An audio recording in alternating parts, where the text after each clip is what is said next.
Okay, welcome to Backseat Managers, first episode officially. So excited for the rest of the season to go. My name's Milo. This is my brother Oscar. So we'll be alternating hosts each week. Um, and so, yeah, we'll kind of hop right into it. We'll also have our other brother Ollie on, as well as his son Jude, who Jude probably knows more football than anyone, and he's 10 years old. So but his birthday's coming up, so he's almost 11. So there's that. Um, but yeah, we got a couple games to jump into. We had two games this week. The nice thing about Arsenal this season is being in the Champions League. The midweek games actually matter, which is great, even though we choked the Europa League last season, but we won't even get into that. Yeah. Good times. Let's focus on Yeah, good times. yeah, let's focus on the competitions that actually matter, which is the Champions League. Um, what did you think of our performance midweek, Oscar? What do you think? Obviously Seville, a good European side, hard away ground to go to. What do you think of the performance we put in? What do you think of that performance? I thought we did again, I think I expected us to go there and win. It was a team that we should win. And we did win. And I think, walking out there, I felt pretty nervy. Just with the end of the game that it went to the last moment. We were definitely, I would say, kind of on the back foot for the going into the end of the game. But we took the win and we took the win away, and we're playing in the Champions League. And right now the top spot is ours. We just have to hold our nerve. So on the whole, it was good. I mean, we'll go into star performers and things like that in a little bit, but there was some great performances from some of our individual players showing up. So on the whole, I thought it was, we got the result, and that's what mattered. That's, for me, that's the most important. What Yeah, about you? and more than anything, the result is the thing that matters most. Yeah. And I think we played well. Our style of play is a lot different from last year, and it seems like we're a lot more organized from start to finish. Whereas I feel like last season we came out quick and we were like excellent at the beginning of games, but then the second half we would kind of wane and not play as well. I think we played like pretty well start to finish. The end, you're right, was kind of nervy, and I we let him back into the game because we were in control. Um, I obviously we had some star performers that we'll jump into in just a second. But overall, I thought it was a good performance, and we are top of the group right now. We don't have a huge lead. I think No. we have 1 point. We're 1 point at the top. Maybe two. Are we I at think we have six? I think we have 2 points at the top ahead of Lons. But anyway, keep Yeah. going. So, and our group is a weird one. Like, I don't think it's the easiest group, but it's also by far not the hardest. So, Yeah, I feel like like we, it's a group of like mediocre teams. Like I feel like yeah, none of them are just straight pushovers. Like PSV was a good. You're right. We're only 1 point ahead of Lens. Like PSV were really tough. Was a really tough team last year, even though we smashed them this year. Sevilla again is normally they're up there normally in La Liga, and then as well like right to the very end of Europa, have won plenty of Europas. right. And Lens, they had a great season last season. This year, not doing so hot, but they're a team that can pull out a result. So Yeah. we're yeah. Lens have surprised me this season. I know they came second in the league last year, which is really impressive, especially I feel like historically, they're not a great French team. Um, but they've really played well in the Champions League. I know in the league they're not playing as well as last year, but you're also having to rotate with Champions League games with a Yeah. squad that's probably not that big. So yeah, I think they've really surprised me. I was very surprised we lost to them, but we had a horrible game when we played them. was very frustrating to watch. But the Sevilla. So it's Sevilla is the Spanish, like it's Sevilla. Seville is just like what English people call that city. Okay. But Yeah, I yeah, was getting confused. But yeah, Sevilla, good team, and I was just honestly happy to get the win. So yeah. yeah. I thought, I mean, I thought Gabriel Jesus. I mean, I'll chuck him out there for who I thought was the best player on our team that one. His assist was great and his goal was phenomenal from that tight corner. It sucks that it resulted in him getting injured, at the end of the game. But his goal was beautiful. So Yeah, his goal was sick, and his assist was dope as well. yeah, Like it was. the chop to move away from Sergio Ramos and then play that through ball to Martinelli. And for me, there's few people I would prefer dribbling with the ball the full length of the field than Martinelli. He has the pace to like keep that separation, but he's also very calm and composed. And I think, a lot of wingers slash inside forwards or strikers would have their confidence hit a little bit after having a one-on-one chance and hitting the keeper. But the way he just sat him down, sidestepped, and put it away, I thought was clean. So I thought Martinelli had a great game, but I agree. I think Jesus was just on another level that game. Yeah, and especially his goal accuracy isn't normally his great, which is Yeah. not great to say for a striker. Like we'll dive into Nketiah in a sec, but I feel like Nketiah's goal accuracy is actually better than Jesus's. Yeah, I But think that was on full display. yeah, we saw a lot of that. But Yeah. it's but the quality of his goal as well. So I think he was a star performer. What do you think? I agree. Yeah. I think Yeah. probably a 9 out of 10. Yeah, Like he he was was awesome. he was cooking. So yeah, great win there. And it's a great time to start a podcast because we're on the back of 2 wins in a Two week. wins. So There we go. great Well, news. and So and we haven't lost go in the Premier League yet this season, so yeah, which is crazy. A lot of people thought that we would slow down this year and that there's no chance that we have the same start to a season as we did last year. And in a way, I've been more impressed with last year, just due to expectations. So I think it's easier to get wins when people don't believe in you, but when people are putting the pressure on you, saying you have to do this, and if you don't like show your skill, then it's ultimately a failure. Even if you're getting wins and even if you're playing well, if you're not top quality matching sissy, then it doesn't matter to us spectators. So I think we've shown up really well. Obviously, it's kind of been overshadowed a little bit by the way Tottenham's been playing and the yeah. way Man City's been keeping pace. And not only that, Liverpool playing well as well. So There are a lot of tight. teams playing, like, unlike last season where it kind of became a run between the top two for a while. Man United had a sniff in there for a little bit, but really they weren't coming close. It was mainly a two-horse race the whole time. Yeah, it This was kind of season, I'm like more, a kid reaching for a donut on the shelf that he just can't reach. That was kind of Man United last season. they could see it, but there's no Their way they mouths were just possibly going to reach it. watering, just Yeah. begging. And Yeah. And instead but City got the treble. So yeah, yeah, yeah. that sucks.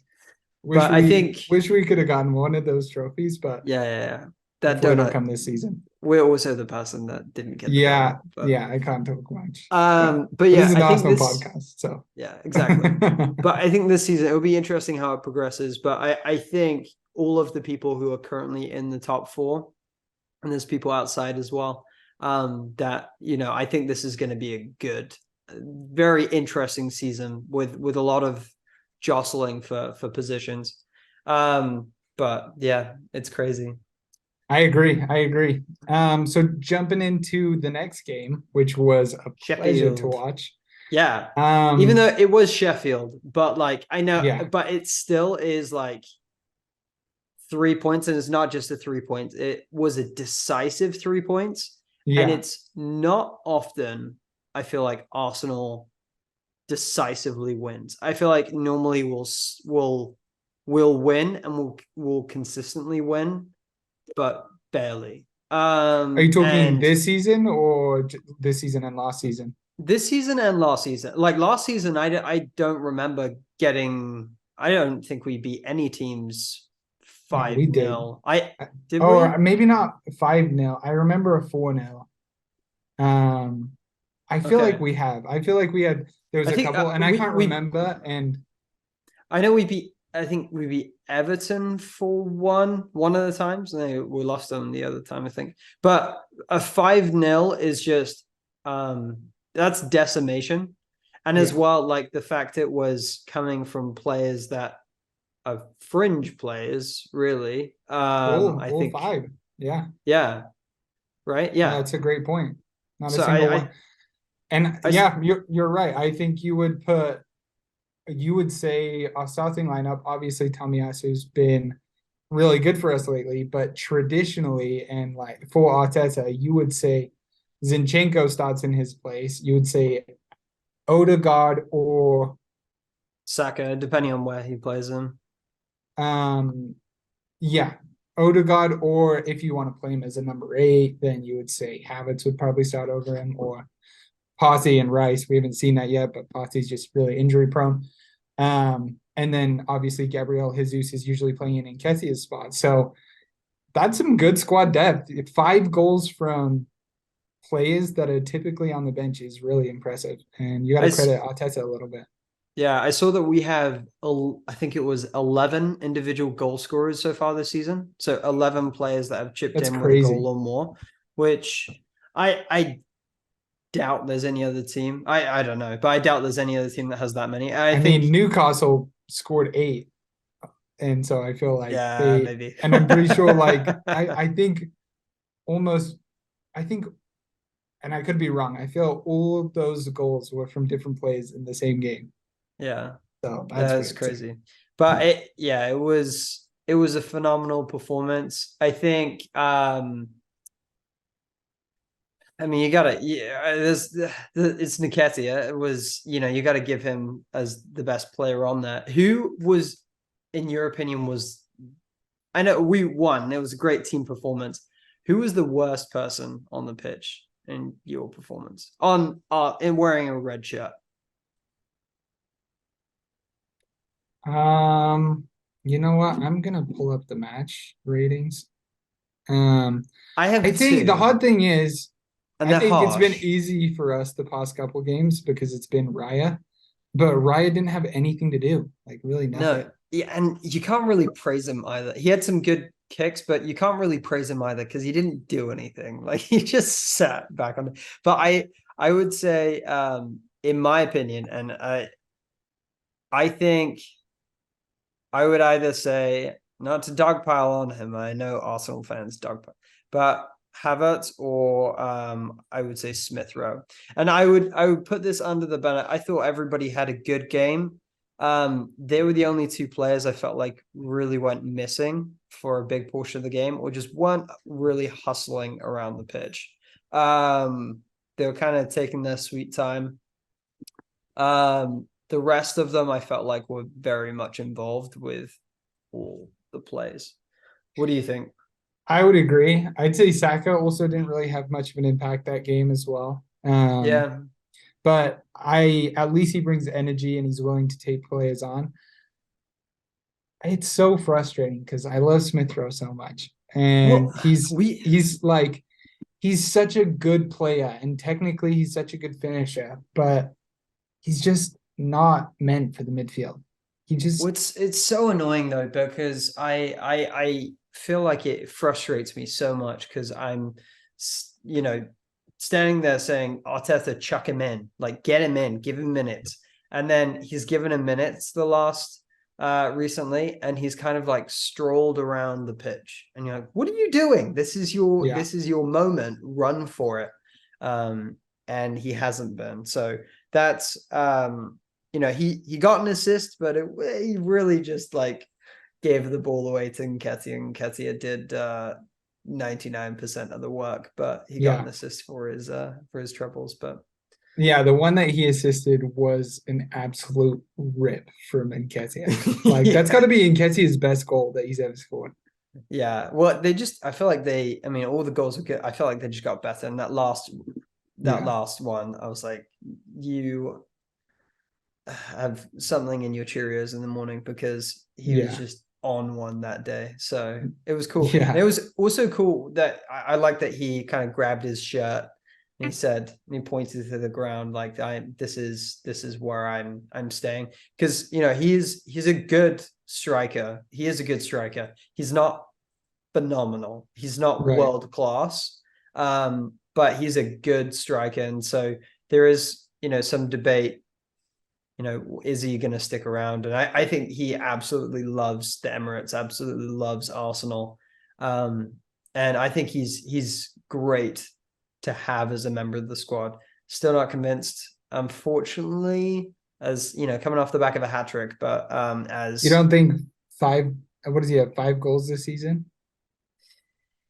Five, yes, I think he has five. No, I think he has maybe he had 3 coming into six. this. I think he had three coming into this. And it's Um, crazy that I think he's started 9 out of the 10 games, right? You're right, five. He had two coming into this. Yeah, he did. And so it's not like he hasn't been given minutes. He's been given minutes because Martinelli's been injured and now Jesus was injured. Um, so but What do you feel like concerning the striker position? Obviously, it's easy to say Nketiah is we don't need another striker when he puts in a hat trick. Do you feel convinced that we can make a push for a title race by the end of the season if we have a forward lineup as it is now, or do you feel like we still need someone like a Tony, like Osimhen up top to finish those chances, someone more clinical? it's tough because honestly our goals are coming from everywhere. And really it's I feel like we're in a similar position to City, not to the same degree. City's a better squad than us, but like for instance, City had their squad and they scored 1 billion goals, right? And then they brought in Haaland and they scored 1 billion goals, but as a team, they actually scored less goals than they did. They got a Yeah. treble. They got Haaland's a monster. He's a machine. He did absolutely everything he was called to do, which I mean we can chat about Ballon d'Or in a second. But Yeah. We'll get there. I I think, as a team, I mean they got the treble, so they obviously progressed, but like they didn't score more goals with Holland in the squad than they did without. And I feel like we would be, I don't know. The thing about Arsenal right now is our goals can come from anywhere. Like we had 4 players, almost 5 players that had 10 plus goals last season. Um, Goals are coming in from Saka, Martinelli, Odegaard, Jesus, Trossard almost had 10 as well. All these goal scoring people. And do I think that either of our strikers are world class? No, I don't think. I don't think Jesus and I don't think Nketiah gets in the conversation of a world-class striker. I probably don't even get in top 10. Maybe that's harsh, of like number nines in the world. But do we need one to be able to cohesively as a team do what we need to do? I don't know. I don't necessarily think we do. I think that our fluidity with our team right now, I don't know. I don't Let know. me I phrase a think different question. Because yeah, it's hard to say. Premier League, when it comes down to it, is about winning your matchups and winning enough games. With something like the Champions League, do you feel like Arsenal, and I know this is early because this is the first time we've been in the Champions League for a while, but you've obviously seen City try and try and try again with the City model to try and win the Champions League. They bring in a recognized striker that's a big body that can win those aerial duels. Obviously, they had a Aguero that was a goal machine, but it's different because he didn't have that presence of physicality up top with just being like a shorter forward. So they bring him in the first season and they win the Champions League. They win the treble. They win pretty much everything you can. Do you feel like for us to actually have a chance of winning the Champions League, we would need some sort of number 9? So you're saying, your argument is saying that last season, if they didn't have Haaland, they wouldn't have won the Champions League. 100%. If they, yeah. See, I don't know that you can say that. I think City got pretty fortunate, first of all, with their Champions League. The fact that they were playing, no knock on Inter, but the fact that they were playing, I mean, bit of a knock on Inter. The fact that they played Inter Milan in the Champions League final was frankly kind of a But let me ask you something. Gift. Do you feel like playing Bayern Munich in the quarters and then Real Madrid in the semis isn't a hard matchup? Yeah, but I felt like their team was Didn't they play Bayern and then Madrid? Yeah, but they lost by such fine margins against Real Madrid last season. I don't know. I think their squad. But then you have Benzema, who literally carried the Real Madrid, like literally carried Madrid to the Champions League. So I don't know. For me, I feel like the Champions League, you do kind of need a number 9. So you're saying that we're not going to get to what we need to get to.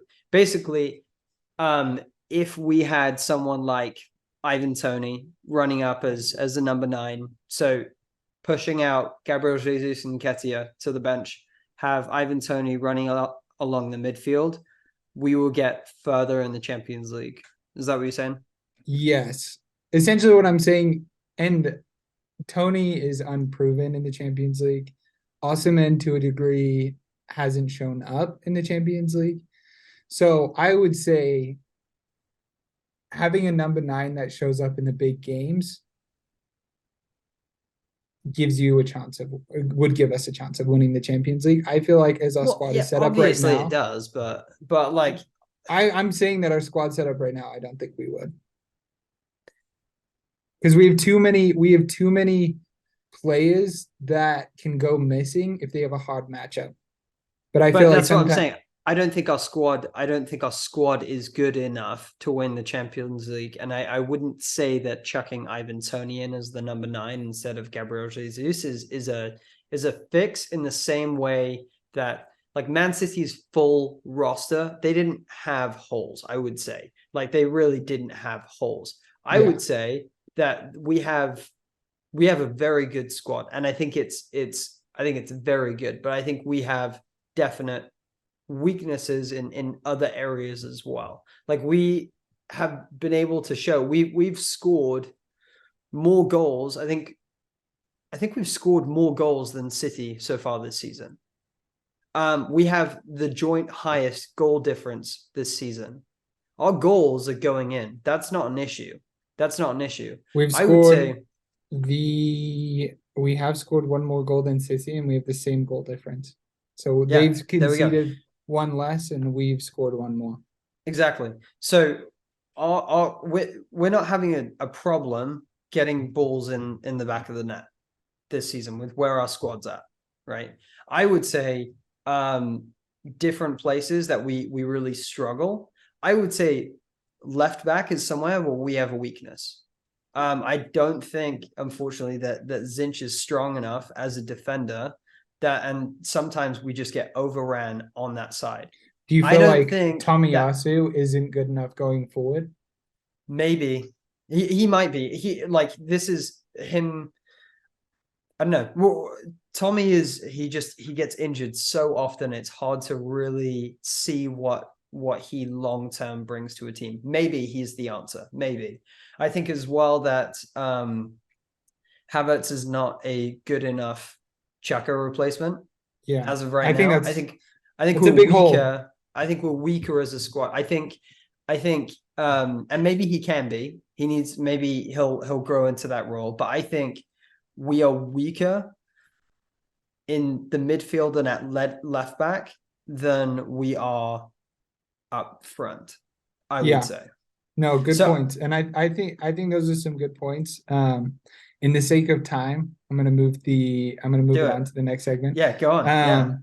But yeah, I think you're right. I think Shaq is a really important space we need to fill, and left back, I'd say if we had, but then I could argue, and I was going to move it on, but once Timber comes back, maybe we do have more of a complete. I agree. I think we have a much stronger squad with Timber in, but I think that was what he meant to do. Anyway, enough. So it's great chatting, Arsenal. We're going to get into a few of the other matches that went on this week. So I'm just going to kind of list them off and then try and get your thoughts on them.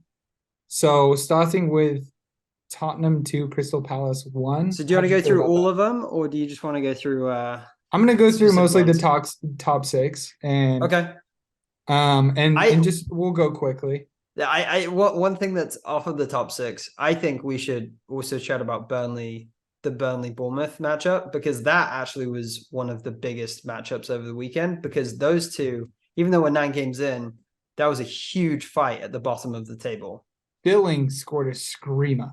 I don't know if you watched such a good goal. I did. I watched I watched the highlights. I didn't watch the full game.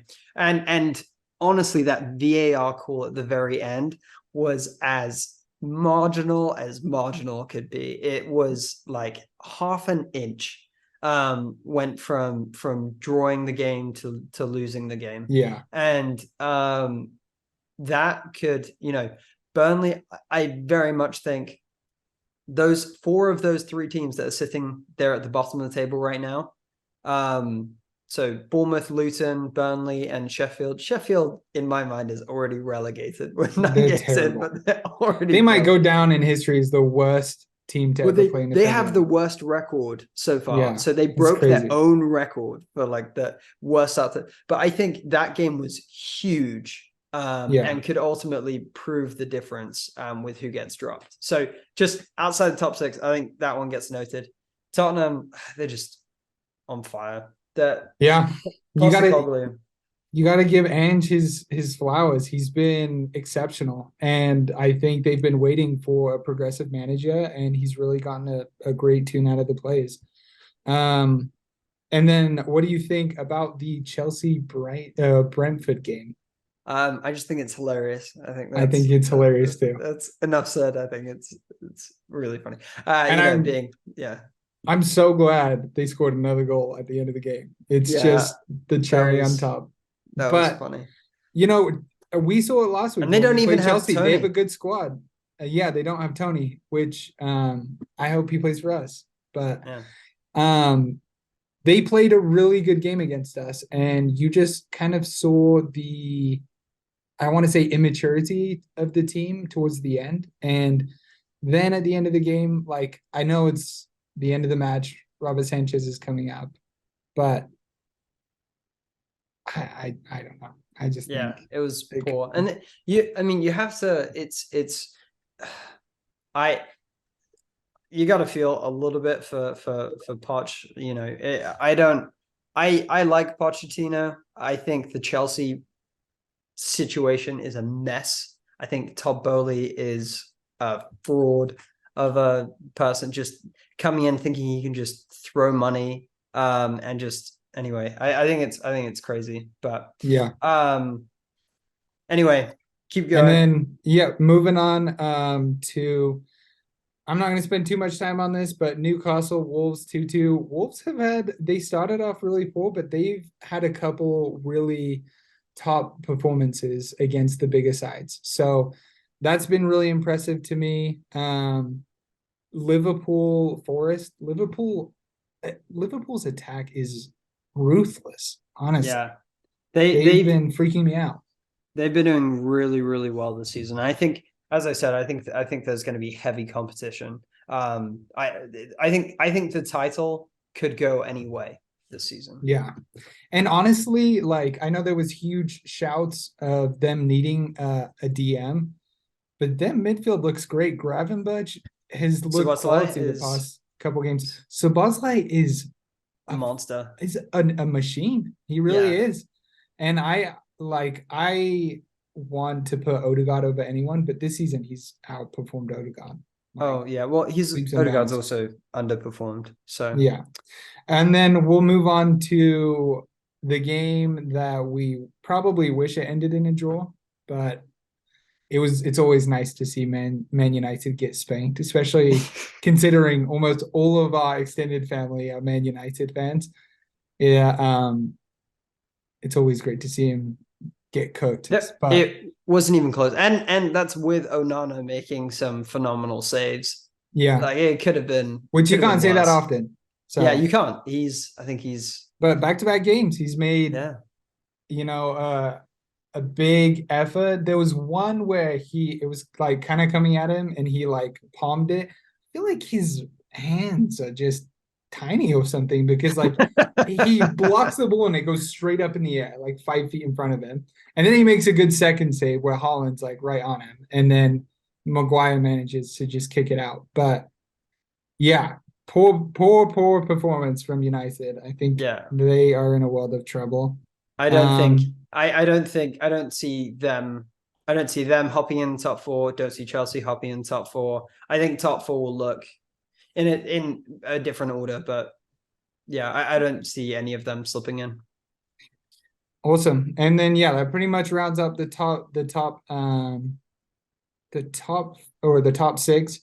Honorable mentions, I'd probably say Villa looked great. Villa's great. They're tied with Newcastle for the most goals scored this season. Diaby was a great pickup, someone I wanted for Arsenal. Brighton 1-1. And Douglas Luiz is great. Douglas Luiz is great. Brighton 1-1 with Fulham. Paulinho scored a screamer. That was just Paulinho's quality. I think he'll go in January. Yeah, I think he has to. And then Ferguson scored a great goal too. Very clinical. Cool. So that kind of wraps up the games that we wanted to talk about. Moving on to sort of a different discussion. We're recording this on the Monday, which is the same night that they're doing the voting for Ballon d'Or. So I'm going to get your opinion on this. Who do you think deserves it more, Messi or Erling Braut Haaland? Messi. I think Messi is the greatest football player that has ever lived. He is. He's a phenomenal footballer. He did not deserve the Ballon d'Or this year.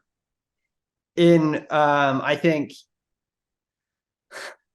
how can you win the Ballon d'Or and play for Inter Miami? I don't think you should be able to. I think the only thing that Haaland didn't have was the World Cup, because he plays for Norway. Norway is never going to win the World Cup. They're never going to be, even in contention. But he won the treble. He destroyed the all-time Premier League record, which is supposed to be the most competitive league in the world. I think Haaland should have won that, no questions asked. What do you think? I think you make some good points. And I think it's a confusing thing, because honestly, if Messi performed the way Haaland did in a year where Haaland won the World Cup, you would probably give it to Messi. But the World there's some Cup politics going on there. Well, I think there always is, and I think it's kind of like that. But at the same time, I think the World Cup historically has been something that's been weighted, very heavily weighted. And I think, especially in the fashion that Messi did it, also, I feel like he's kind of getting judged for his performances at PSG versus Inter Miami for this Ballon d'Or. But I also don't think he did it very much of note at PSG either. He didn't do as They didn't win the Champions League. They didn't get close to winning the Champions League. But they won their league. I'm pretty sure they won a cup. I think he had most assists. And I know everyone says that the French league is the worst of all the leagues in the top 5 leagues. But it's still a top tier trophy, and he won the World Cup by literally carrying Argentina. And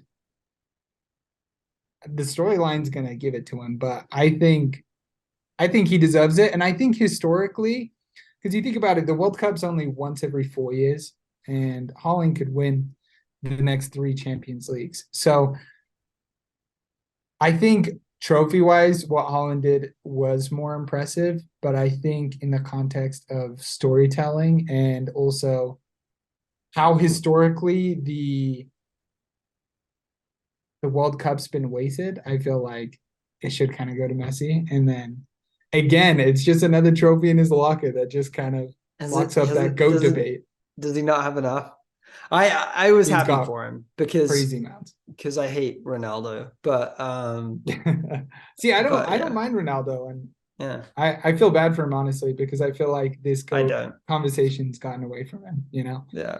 So, but yeah, excited for that. So, and what we're gonna do now, we're just gonna go over our predictions for the games this week, and then I'm gonna keep a Okay. tally. We're gonna come up with some sort of bet that we're gonna have to like Weekly adhere bet. to.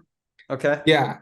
Weekly All right. bet, maybe bi-weekly if it's too ruthless. So we'll chat and talk, and we'll come up with a good sort of a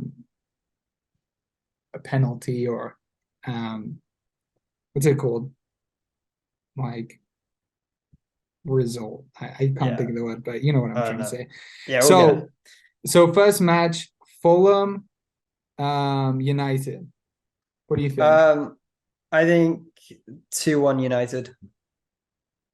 Fulham 1, United 2. All right. And I'm gonna say 2-2. Okay, you go to the next one. Brentford, West Ham. Brentford West Ham. I'm gonna go 1-0 West Ham. I think 2-2. I think somehow Brentford is still getting goals in regardless of Tony. And West Ham started strong, but they've been fading away. I'm gonna go 2-2. Okay. Burnley, Crystal Palace. Dude, I really want Burnley to just freaking win a game, but I know. I'm gonna go 1-0 Crystal Palace. I'm gonna go 2-0. 2-0 to Crystal Palace. Yeah, Everton, Brighton. Everton's been perking up, but I think Brighton. No, I think Everton's going to get an upset. I'm going to say 2-1 Everton. 2-1 Everton, huh? Yep. I'm gonna go 3-0 Brighton. Okay. And let's blaze through these last ones as we're wrapping Running out up. of time, So, yeah. Man We got City, Bournemouth. Bournemouth. I'm gonna go 4-0. I'll go 3-1. Sheffield Wolves. Sheffield Wolves. I'm gonna go 2-1 Wolves. I think we'll beat Newcastle 2-1.